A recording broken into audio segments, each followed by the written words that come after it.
The iron gates of St. Catherine's Home for Children creaked open reluctantly, as if even they were hesitant to welcome another soul into their care.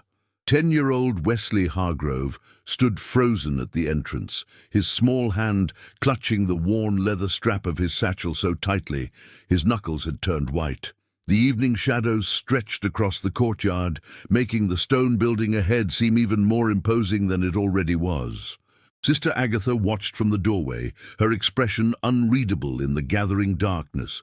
The boy had arrived unannounced, a letter from the county services clutched in his trembling hand, but the timing couldn't have been worse. The orphanage was already overcrowded, understaffed, and tonight of all nights, Director Pearson's daughter had taken a terrible turn. "I'm sorry, child," Sister Agatha called from the doorway, her voice carrying across the courtyard. "You simply cannot stay. There's been a mistake. We have no beds available, and Director Pearson is away with his daughter at the hospital." Wesley swallowed hard. This was the third place he'd been sent to in as many weeks. The social worker had dropped him off with assurances that this time things would work out. "But, Ma'am," he said, his voice small against the vastness of the courtyard, "I don't have anywhere else to go tonight. I've called the county office. Someone will come for you in the morning." Sister Agatha's voice softened slightly. "You can sleep in the gardener's shed for the night. It's the best I can do." The satchel slipped from Wesley's grip and landed with a dull thud on the gravel path. It contained everything he owned in the world: 2 changes of clothes, a toothbrush with fraying bristles, a dog-eared Bible that had belonged to his mother, and a small wooden cross his grandfather had carved for him before the accident that had taken both his parents. "The shed is around back," Sister Agatha continued, already turning to go back inside. "I'll bring you some bread and milk before evening prayers." Wesley picked up his satchel and trudged around the side of the building, his shoulders hunched against the chill that was settling over the grounds. The gardener's shed was little more than a wooden structure with a dirt floor, gardening tools hanging from rusty nails along the walls. A single window let in the last of the day's light. There was no bed, not even a chair, just a stack of empty burlap sacks in the corner. The boy sat down on the sacks, drew his knees up to his chest, and let the tears come at last. He'd been strong when his parents died, strong when his grandmother passed 6 months later, strong when his uncle said he couldn't keep him anymore. But now, alone in a shed behind an orphanage that didn't want him either, Wesley's strength finally gave way. "Why, God?" he whispered into the gathering darkness. "Why don't they want me? What did I do wrong?" He pulled his mother's Bible from his satchel, running his fingers over the worn leather cover. Opening it by memory to Psalm 27, he read aloud the verses his mother had underlined in faint pencil marks. "When my father and my mother forsake me, then the Lord will take me up." Wesley looked up at the ceiling of the shed. "I'm trying to believe that, God. I really am." True to her word, Sister Agatha brought him a plate with 2 slices of bread, a small wedge of cheese, and a glass of milk. She set it down on an upturned bucket without meeting his eyes. "Sister," Wesley asked as she turned to leave, "is the director's daughter very sick?" Sister Agatha paused, one hand on the doorframe. For the first time, her stern face softened. "Yes, child. Little Abigail has leukemia. She's been fighting it for 3 years, but tonight—" Her voice trailed off. "Tonight is very bad. Director Pearson has taken her to the hospital in Millfield. The doctors aren't hopeful." Wesley nodded solemnly. "I'll pray for her." The nun gave him a look that was part surprise, part skepticism. "That's kind of you. Eat your supper before it gets cold. I'll check on you in the morning." After Sister Agatha left, Wesley ate his simple meal, grateful for the food despite his circumstances. When he finished, he knelt on the hard dirt floor, folded his hands, and began to pray. "Dear God, I know you have a plan, even when I don't understand it. Please help little Abigail. I don't know her, but you do. Please make her better, and help her daddy too, because I know how scary it is when someone you love is really sick. And God, if it's not too much to ask, could you please help me find a place where I belong? Amen." After his prayer, Wesley wrapped himself in one of the burlap sacks for warmth and tried to sleep, but rest wouldn't come. The night sounds, crickets chirping, an occasional owl hooting, the distant slam of a door within the orphanage, kept him alert. And something else too, a feeling deep inside that he needed to do something. Around midnight, Wesley slipped out of the shed. The courtyard was bathed in moonlight, making the stone building look almost ghostly. He knew he shouldn't be wandering around, but the feeling that had started during his prayer only grew stronger with each passing minute. He needed to go to the hospital. Wesley had no idea how to get there, but he'd heard Sister Agatha say it was in Millfield. He'd passed through Millfield on the bus earlier that day. It couldn't be more than 3 or 4 miles away. Clutching his satchel, Wesley made his way back to the front gates. To his surprise, they were unlocked. Taking a deep breath, he slipped through and set off down the moonlit road. The night was cool, but not uncomfortably so, and the full moon provided enough light to see by. Wesley walked steadily, his eyes fixed on the distant glow of Millfield's lights. He rehearsed what he would say when he got there. "I'm looking for Director Pearson from St. Catherine's Home for Children. I've come to pray for his daughter." It sounded ridiculous even to his own ears, but Wesley kept walking. Someone, was calling him forward. It took almost 2 hours of walking before Wesley reached the outskirts of Millfield. By then, his legs ached and his eyelids drooped with exhaustion, but he pressed on. The hospital wasn't hard to find. Its illuminated sign stood out against the night sky. The emergency room entrance was brightly lit, a stark contrast to the darkness outside. Wesley pushed through the automatic doors, immediately feeling out of place in his patched sweater and dirt-smudged face. A nurse at the reception desk looked up, her eyes widening at the sight of a child alone in the ER at such a late hour.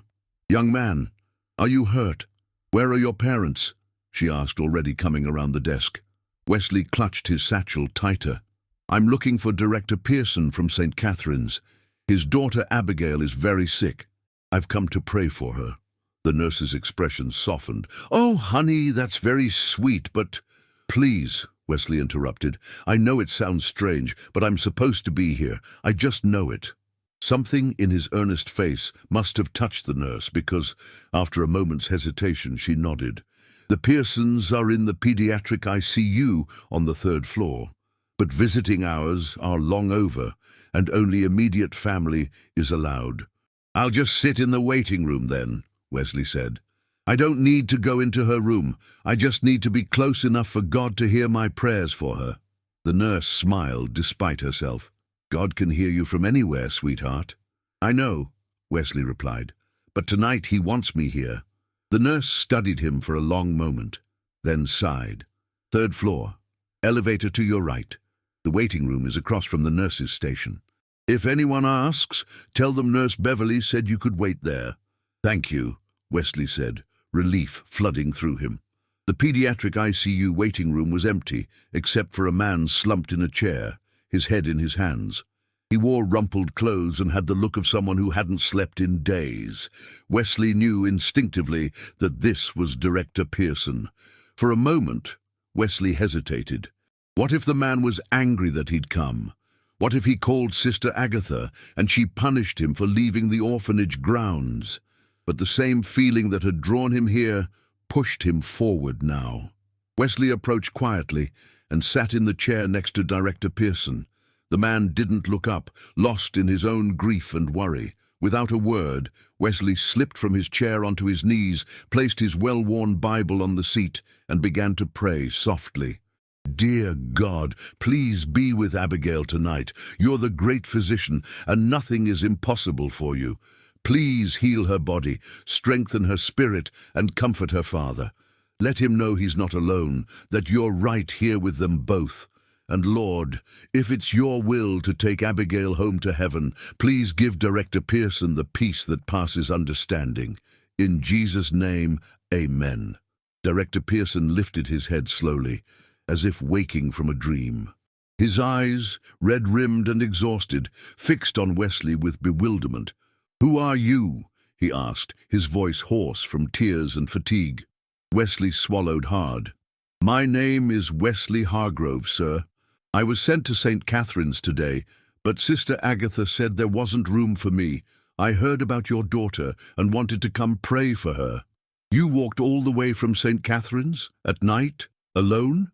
Director Pearson's voice rose with each question.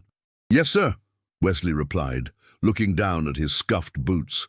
"I'm sorry if I shouldn't have, but I felt like God wanted me to come." Director Pearson stared at the boy for a long moment, taking in his patched sweater, his earnest face, the Bible on the chair beside him. Then, to Wesley's surprise, the man's stern expression crumbled, and tears began to stream down his face. "No one from the orphanage has come," he said quietly. "Not the staff, not the board members. No one except you, a boy we turned away." Wesley didn't know what to say to that, so he said nothing. He simply reached out and put his small hand on the man's arm, the way his mother used to do when words failed her. A doctor in a white coat appeared in the doorway then, her face unreadable. "Mr. Pearson, we've got the latest test results." Director Pearson stood up quickly, wiping at his face. "Yes, Dr. Samuelson." The doctor glanced at Wesley, then back to the director. "The antibiotics are finally working. Her fever has broken, and her white cell count is improving. It's not a full remission, but it's the first positive sign we've seen in weeks." Director Pearson swayed slightly on his feet. She's going to be all right. She has a long road ahead, but yes, I believe so. It's quite remarkable, actually. An hour ago I was preparing you for the worst, and now—" The doctor shook her head in wonder. "Well, sometimes medicine can't explain everything. You can see her now, if you'd like." Director Pearson nodded, unable to speak. As the doctor turned to leave, he found his voice again. "Wait, can he come too?" He gestured toward Wesley. Dr. Samuelson looked dubious. "He's not family. He's the reason I have hope tonight," Director Pearson said firmly. "Please." The doctor hesitated, then nodded. "Just for a few minutes." Wesley followed Director Pearson and the doctor down a sterile hallway and into a small room filled with beeping machines. In the center was a bed that seemed too large for the tiny figure lying in it. Abigail Pearson was pale as the sheets beneath her, her blonde hair limp against the pillow, but her eyes were open, and she managed a weak smile when she saw her father. "Daddy," she whispered. Director Pearson rushed to her side, taking her fragile hand in his. "I'm here, sweetheart. I'm here, and I've brought a new friend." Wesley hung back by the door, suddenly shy, but Director Pearson beckoned him forward. "This is Wesley," he told his daughter. "He came all the way from St. Catherine's tonight just to pray for you." Abigail's eyes, blue as cornflowers, fixed on Wesley with curiosity. "Really? But I don't know you." "You don't have to know someone to pray for them," Wesley said simply. A ghost of a smile touched Abigail's pale lips. "Thank you." Wesley nodded, unsure what else to say. Director Pearson seemed to sense his discomfort and turned back to his daughter. "You should rest now, Abby. I'll be right here." "Will you sing the song, Daddy? The one Mommy used to sing?" Director Pearson cleared his throat, visibly moved. "Of course, sweetheart." As he began to sing softly, "Amazing grace, how sweet the sound, that saved a wretch like me." Wesley backed quietly toward the door. His job here was done. God had answered his prayer for Abigail, and that was all that mattered. He would find his way back to St. Catherine's before dawn, and Sister Agatha need never know he had left. But as he reached the door, Director Pearson's voice stopped him. "Wesley, where are you going?" "Back to St. Catherine's, sir. I don't want to intrude any longer." Director Pearson looked at him for a long moment, then at his daughter, who had drifted back to sleep with the hymn. "Wait for me in the hallway, please. We need to talk." Wesley nodded and slipped out of the room, his heart pounding. Was he in trouble now? Would the director be angry once the relief of his daughter's improvement wore off? He didn't have to wait long. Within minutes, Director Pearson joined him in the hallway, gently closing Abigail's door behind him. "Wesley," he began, his voice gentle but serious, "what you did tonight was dangerous. Walking alone at night, coming to the hospital by yourself, anything could have happened to you." "Yes, sir," Wesley replied, looking down at his boots again. "I'm sorry." "But," the director continued, and Wesley looked up in surprise at the change in his tone, "it was also one of the bravest and most compassionate things I've ever witnessed." Director Pearson knelt down so he was eye level with the boy. "When my wife died 3 years ago, the same week Abigail was diagnosed, I thought God had abandoned me. I've been running the orphanage out of duty, not love, not faith. I stopped believing that prayers get answered." He placed a hand on Wesley's shoulder. "But tonight, you reminded me what faith really looks like. It looks like a boy with nothing to give but his prayers, walking miles in the dark to offer them for a stranger." Wesley didn't know what to say. No adult had ever spoken to him like this before, like what he did mattered. "Sister Agatha told you we don't have room, and it's true that we're overcrowded," Director Pearson continued. "But I think we can make room for a boy like you, Wesley. That is, if you would like to come and stay at St. Catherine's, not just for a night, but until we can find you a permanent home." Wesley's eyes widened. "Really, sir? You mean it?" "I do," Director Pearson replied. "And I'd like you to spend some time with Abigail when she's feeling stronger. She doesn't have many friends her age, and I think she'd like you."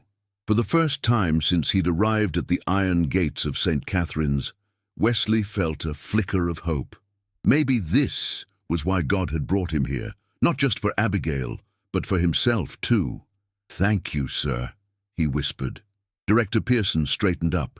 "Now it's nearly morning, and we both need some rest. One of the nurses will drive us back to St. Catherine's. I think you'll find the bed in the East Dormitory far more comfortable than the gardener's shed." As they walked down the hospital corridor together, Wesley felt a weight lift from his shoulders. He wasn't alone anymore. God had heard his prayer, not just for Abigail, but for himself too. "When my father and my mother forsake me, then the Lord will take me up." The scripture echoed in his mind as they stepped out into the first light of dawn, and Wesley knew it was true. 6 months later, Wesley knelt beside Abigail in the chapel at St. Catherine's, both of them with hands folded in prayer. Abigail's hair had begun to grow back, a soft blonde down covering her once bare head. Her strength was returning day by day, and though she still had treatments to undergo, the doctors were cautiously optimistic. Wesley had flourished at St. Catherine's.